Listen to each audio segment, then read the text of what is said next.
चलो मित्रों, good morning मित्रों। एक નિયમિત ગતિ કે જેને આપણે અચળ પ્રવાહી ગતિ પણ કહી શકીએ છીએ એવી અચળ પ્રવાહી ગતિના સમીકરણો આપણે તારવવા જઈ રહ્યા છે। આમ તો મિત્રો ધોરણ 9 ની અંદર તમે આ ઇક્વેશન્સ તારવી જ લીધેલા છે, એટલે બેઝિકલી આમ તો તમે જોશો એટલે ખબર પડી જ જશે તમને કે આ ભણ્યા છીએ આપણે, રાઈટ। તો શરૂઆત કરીએ મિત્રો। આમાં શું કહે છે કે t બરાબર 0 સમયે દાખલા તરીકે કોઈ પદાર્થ છે ને અહીંયા છે c પાસે, અને એ વખતે એનો વેગ મિત્રો કેટલો છે? 0 છે, રાઈટ।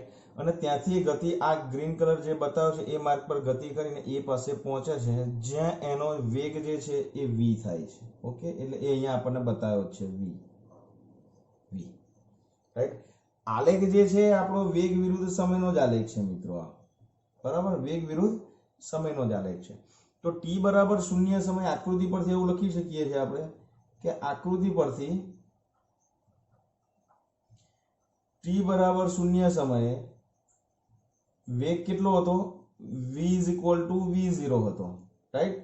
અને t t સમયે એનો વેગ કેટલો થઈ જાય છે? v થઈ જાય છે, બરાબર। તો તમને ખબર છે કે v વિરુદ્ધ t નો જે ગ્રાફ છે એ ગ્રાફની અંદર ઢાળનું મૂલ્ય પ્રવેગનું મૂલ્ય આપે, અને ક્ષેત્રફળનું મૂલ્ય શેનું મૂલ્ય આપે? તો કે આપણને સ્થાનાંતરનું મૂલ્ય આપે। તો આકૃતિ પરથી એવું કહી શકીએ છે કે આલેખમાં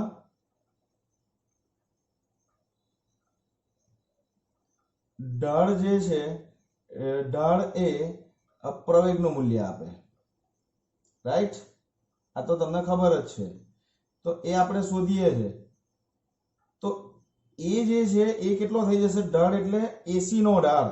હવે AC નો ઢાળ એટલે કેટલો થશે? That is AB divided by BC। તો A is equal to AB કેટલું થશે? તો કે V માઇનસ V0। સી આ V છે, આ V0 છે, તો આ કેટલું થશે? V માઇનસ V0, એટલે V માઇનસ V0 છેદમાં V પાસે ટાઈમ કેટલો છે? T। v પાસે ટાઈમ t છે, v0 પાસે 0 છે, તો અહીંયા આવશે t માઇનસ 0, તો v માઇનસ v0 છેદમાં t। તો આના પરથી હું આ v ને સૂત્ર કરતા બનાવું તો t અહીંયા જતું રહેશે, તો v ઇઝ ઇક્વલ ટુ આપણને મળશે that is v0 plus at। આ થઈ ગયું તમારું મિત્રો સમીકરણ નંબર 1, બરાબર। અહીં સુધી આટલું ખાલી હમણાં તમારે યાદ રાખવાનું છે, અને હું જરા એનું પાર્ટીશન કરી લઉં એટલે આપણું કેલ્ક્યુલેશન બહુ ઇઝીલી થાય અને સારી જગ્યામાં થાય। ઓકે, હવે જુઓ તમે, આપણું પહેલું અચળ પ્રવાહી ગતિનું સમીકરણ છે, અને એમાં યાદ રાખો કે t બરાબર 0 જે વેગ હોય ને એને આપણે પ્રારંભિક વેગ કહીએ છીએ, અને આ વેગને આપણે અંતિમ વેગ કહીએ છીએ। ઓકે, હવે બીજું કે અહીંયા 0 થી t સમયગાળાની અંદર આપણને સ્થાનાંતરનું મૂલ્ય શેનું મૂલ્ય આપશે? 0 થી t સમયગાળાની અંદર જે ગ્રાફ છે AC એ એના વડે ઘેરાતું ક્ષેત્રફળ એટલે આ ત્રિકોણનું ક્ષેત્રફળ વત્તા ચતુષ્કોણનું ક્ષેત્રફળ, આ શેનું મૂલ્ય આપશે? તો કે આપણને સ્થાનાંતરનું મૂલ્ય આપશે। તો અહીંયા આવું પણ લખી શકીએ છીએ આપણે કે t બરાબર 0 થી t is equal two t સમયમાં પદાર્થે કાપેલું અથવા તો પદાર્થનું સ્થાનાંતર, બરાબર, એ કેટલું થાય? તો કે એ સ્થાનાંતર ઇઝ ઇક્વલ ટુ આ જે ક્ષેત્રફળ જે લાઈન ડ્રો કરી છે ને, બ્રાઉન કલર છે ને પિંક કલર છે, તો બ્રાઉન કલર થી જે એરિયા કવર થાય છે તે, અને પિંક કલર થી જે એરિયા કવર થાય એ ટોટલ કરીશ તો આપણને C2A એટલે t બરાબર 0 થી t બરાબર t નું સ્થાનાંતર મળે। ઓકે, તો અહીંયા હું લખી દઉં છું કે ત્રિકોણ ABC નું ક્ષેત્રફળ પ્લસ ચતુષ્કોણ કયો બનશે? CBDO નું ક્ષેત્રફળ। ઓકે, તો તમે જુઓ ધ્યાનથી, ત્રિકોણ ABC નું ક્ષેત્રફળ એટલે કેટલું થશે? તો કે 1/2 ઇન્ટુ પાયો કેટલો થશે? ધેટ ઇઝ BC કેટલો થશે? t minus 0, right. આ t બરાબર તમને ખબર છે ને, આ જે છે એ t બરાબર t ક્ષણ છે, અને આ જે છે t બરાબર 0 ક્ષણ છે। તો આપણને 1/2 ગુણ્યા પાયો ગુણ્યા વેગ, તો પાયો ધેટ ઇઝ BC, તો આ થશે તમારું t માઇનસ 0, અને વેગ કેટલો થશે? ધેટ ઇઝ AB, એટલે આવશે મિત્રો એ v માઇનસ v0। ક્લિયર છે અહીં સુધી? ફાઇન। પ્લસ આનું ક્ષેત્રફળ કેટલું, આ ચોરસનું ક્ષેત્રફળ, તો કે આ ડિસ્ટન્સ જે છે ધેટ ઇઝ v0 અને આ છે t, એટલે આવશે v0 into t. તો આપણું સ્થાનાંતર d કેટલું થશે, પદાર્થે કાપેલું સ્થાનાંતર ઇઝ ઇક્વલ ટુ d, તો d કેટલું થશે 1/2 v minus v0 into t plus v0 t. Clear? અહીં સુધી કઈ ડાઉટ નથી? ઓકે, હવે what is v minus v0? તો જો v minus v0 is equal to at થાય, તો અહીંયા આવશે that is 1/2 at, અને આ t તો ઓલરેડી છે જ, સોરી t તો ઓલરેડી છે જ, પ્લસ v0 t. તો d is equal to આપણું ઇક્વેશન આવશે that is v0 t plus half at square. આ આપણું મિત્રો બીજું ઇક્વેશન થયું. ઓકે, કઈ ડાઉટ મિત્રો અહીં સુધી નથી? ફાઇન. અને નેક્સ્ટ ત્રીજું, સરેરાશ વેગનું ઇક્વેશન તમને ખબર છે કે સરેરાશ વેગ v bar is equal to કાપેલું કુલ અંતર છેદમાં સમય x બાય t. રાઈટ? હવે યાદ રાખો કે જ્યારે અચળ વેગ પ્રવેગી ગતિ થતી હોય ને મિત્રો, ત્યારે કોઈ પણ પદાર્થની સરેરાશ ઝડપ બે ક્ષણોની જે ઝડપ હોય એના સરેરાશ ઝડપ જેટલી થાય. યાદ રાખજો, અચળ પ્રવેગી ગતિ કોઈ પણ પદાર્થ કરતો હોય તો એની સરેરાશ ઝડપ કોઈ પણ બે ક્ષણની જે ઝડપ હોય ને એની સરેરાશ જેટલી થાય. મીન્સ આપણે બે ક્ષણ લઈએ છીએ t બરાબર 0 અને t બરાબર t, તો આ બંને ક્ષણે ઝડપ કેટલી છે v અને v0, તો આ બે ક્ષણે સરેરાશ ઝડપ કેટલી થશે, તો કે સરેરાશ કેટલું થાય v plus v0, એટલે બે ક્ષણ છે એટલે ભાગ્યા 2. રાઈટ? તો આના ઉપરથી ઇક્વેશન્સ આવું બને મિત્રો કે x is equal to v plus v0 by 2 અને into t થશે. તો હવે તમે જુઓ કે v plus v0 divided by 2 અને t is equal to આપણને અહીંયાથી મળી જાય, આ t બરાબર t is equal to v minus v0 by a. t અહીંયા લઈ જાઓ, a અહીંયા લઈ જાઓ, તો અહીંયા આવશે that is v minus v0 by a. Clear થશે અહીંયા સુધી? ઓકે, હવે આ આપણું ડિસ્પ્લેસમેન્ટ છે, એની સંજ્ઞા આપણે કઈ રાખી છે, that is d. રાઈટ? ડિસ્પ્લેસમેન્ટની સંજ્ઞા કઈ છે આપણી પાસે? d. હવે આ અવયવ થઈ ગયા કે x plus y into x minus y is equal to x square minus y square. એ તમને ખબર છે, તો v square minus અહીંયા થશે v0 square અને છેદમાં આવશે that is twice a અને which is equal to આવશે that is d. તો આપણું ત્રીજું ઇક્વેશન મિત્રો થશે v square minus v0 square is equal to twice a d. મિત્રો સમીકરણ 1, 2 અને 3 એ આપણા અચળ પ્રવેગી ગતિના સમીકરણો છે. ક્લિયર?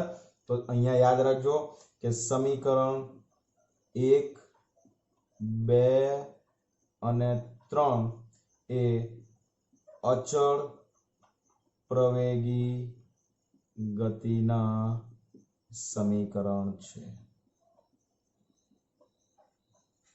ક્લિયર?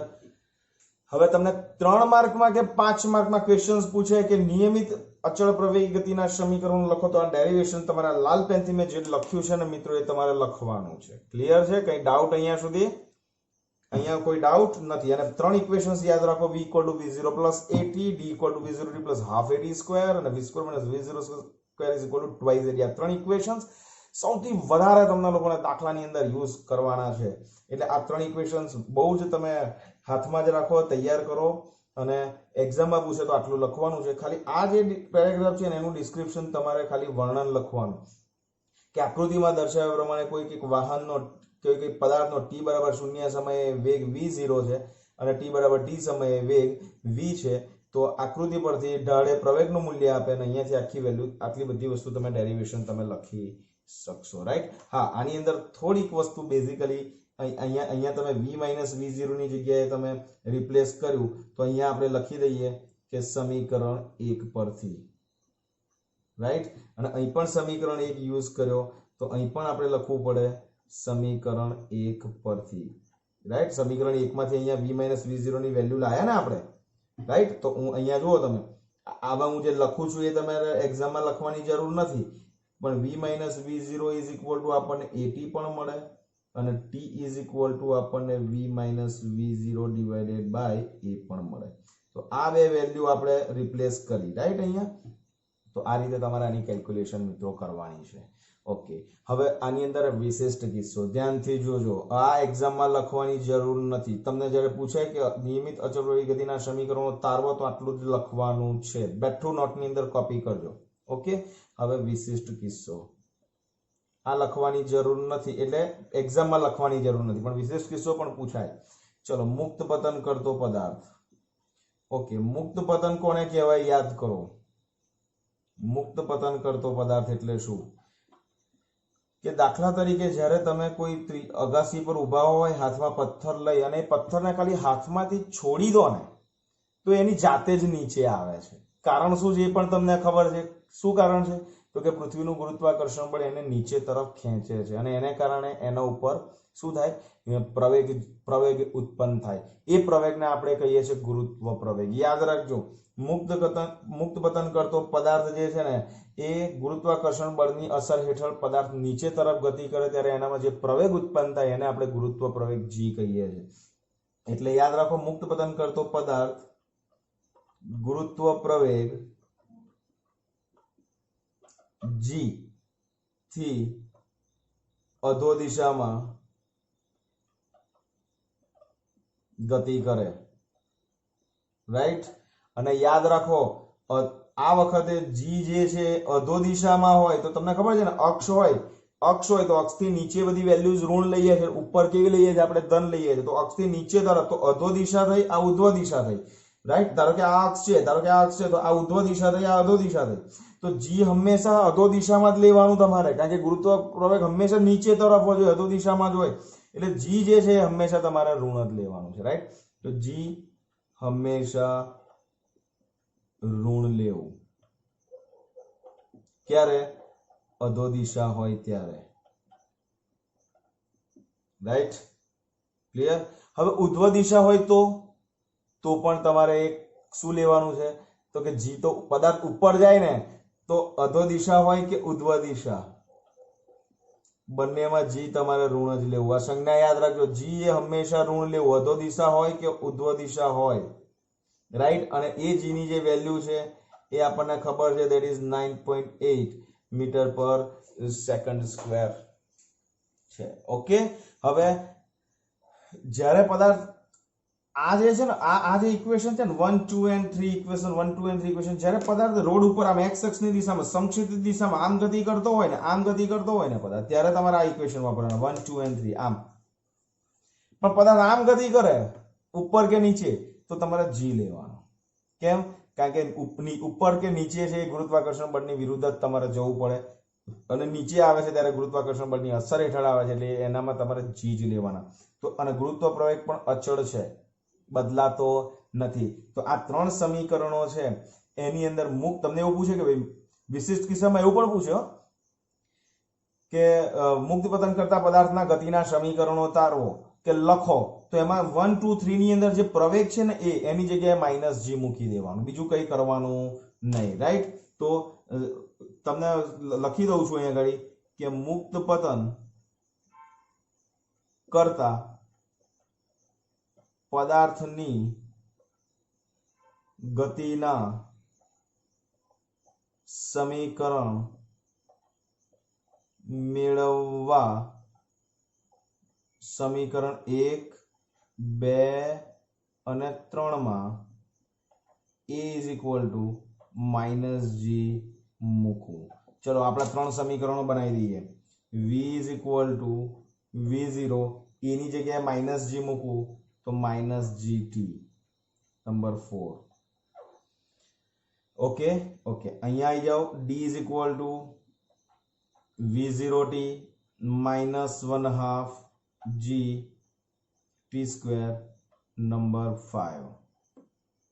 ક્લિયર? અને નેક્સ્ટ આપણું number 3, that is v² -v02 is equal to -2 g d equation number 6.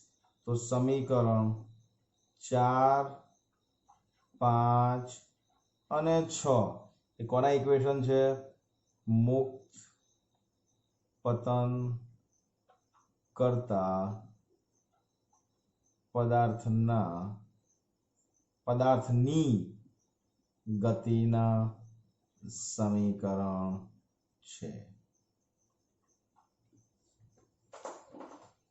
Clear મિત્રો? ક્લિયર થાય છે? ફાઇન. આના એક્ઝામ્પલ્સ ગણવાની તમને મિત્રો એટલી મજા આવશે. ખાલી તમારે અચળ પ્રવેગી ગતિ, જો બેઝિક ડિફરન્સ કહી દઉં, આ યાદ રાખવાનું છે ને. આ નોટ્સની અંદર પણ તમે નીચે નોટ્સમાં લખજો તમારી રીતે શબ્દમાં. હું બોલું છું એ નોટ્સમાં કોપી કરજો. આ બધું લખાઈ જાય પછી કે સમીકરણ 1, 2 અને સમીકરણ 3, સમીકરણ 1, સમીકરણ 2 અને સમીકરણ 3 એ સમક્ષિતિજ દિશામાં ગતિ કરતા અચળ પ્રવેગી ગતિ કરતા પદાર્થના કિસ્સામાં તમારે આ સૂત્રો વાપરવાના. પણ જ્યારે પદાર્થ આ ડિરેક્શનમાં ઉપર નીચે ગતિ કરે, બરોબર, પથ્થરને હું અહીંથી આમ કે આને હું અહીંયાથી આમ છોડી દઉં, બરોબર, તો એ નીચે જાય છે ત્યારે આ 3 સમીકરણ વાપરવાના. અને આને હું અહીંયાથી આમ ઉપર ફેંકું તો પણ તમારે આ ઇક્વેશન્સ વાપરવાના. ઓકે, તો 1, 2 અને 3 આ ડિરેક્શનમાં ગતિ માટે, આ ડિરેક્શનમાં ગતિ માટે, અને આ ડિરેક્શનની અંદર જે ગતિ થાય એની અંદર 4, 5, 6 આ સમીકરણ તમારે યાદ કરીને વાપરવાના. મિત્રો જવાબ ડેફિનેટલી એબ્સોલ્યુટલી ફાઇન છે અને સાચો ટ્રુ આન્સર આવી જ જશે. એની સહેજ પણ ચિંતા ના કરશો. ખાલી તમારે આટલું ધ્યાનમાં રાખવાનું છે. ઓકે, તો ટેક કેર. જય શ્રી કૃષ્ણ.